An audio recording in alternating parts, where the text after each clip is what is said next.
এই হলো অবস্থা। বুঝলে বন্ধু, দেশটা ডে বাই ডে খালি পেছনের দিকে যাচ্ছে, আর যাবেই না কেন?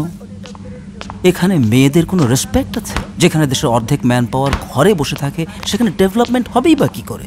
প্যারিসে আমি আর লিজা দুজনেই কাজ করি, ঘরের কাজও ভাগাভাগি। ওখানে তো সবাই ওরকম। কোথায় ওরা আর কোথায় আমরা? আমার মেয়ে রুহি মাস্টার্সে পড়ছে।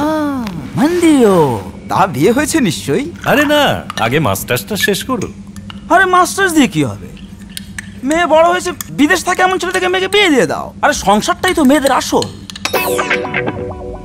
ভেতরে যদি ঘাপলা থাকে তাহলে আসল রূপ বের হয়ে আসবেই। সাধারণ জিআই পাইপে যেমন জিঙ্কের অসম কোটিং এর কারণে সহজেই মরিচা ধরে, ভেঙে যায়, শুধুমাত্র ফ্যালকন জিআই পাইপে নিশ্চিত করা হয় অটোমেটেড মেশিনে পারফেক্ট জিঙ্ক কোটিং, সাথে কার্বনের ব্যালেন্স থাকে সঠিক পরিমাণে, তাই মরিচা ধরে না বা ভাঙে না, টেকে বহু বছর।